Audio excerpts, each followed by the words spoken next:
Hey everyone, welcome back to the channel.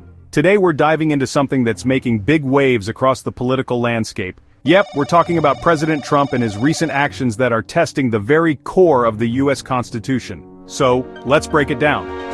Since returning to office, President Trump has been pushing the boundaries of presidential power like never before. With a Republican-controlled Congress backing his agenda, the only real checks on his power are coming from federal judges. And let's just say, the tension is palpable. One of the major flashpoints has been President Trump's reaction to court orders. For instance, when Judge Boasberg halted the deportation of alleged Venezuelan gang members, President Trump called for his impeachment.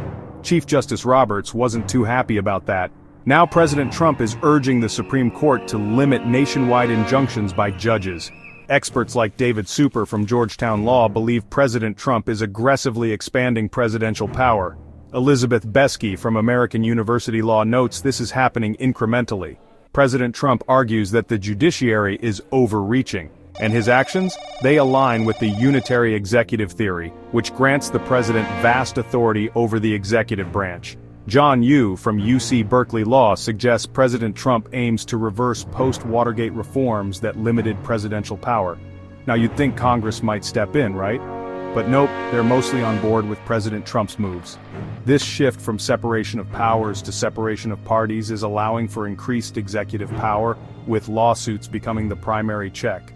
Over 100 lawsuits have challenged President Trump's actions, blocking initiatives on everything from birthright citizenship to the transgender military ban. Some experts note unprecedented resistance to judicial orders from the administration. President Trump claims he wouldn't defy a court order but criticizes what he calls bad judges. His allies in the House are even pursuing the impeachment of judges who rule against him. And what about the Supreme Court? Their role in checking President Trump's authority remains uncertain. They haven't ruled on the merits of second-term challenges, though they've issued procedural setbacks for President Trump. They're considering his request to intervene on the birthright citizenship issue. So, there you have it. President Trump's actions are definitely shaking up the constitutional order. What do you think? Drop your thoughts in the comments below and don't forget to like and subscribe for more updates. Until next time, stay informed.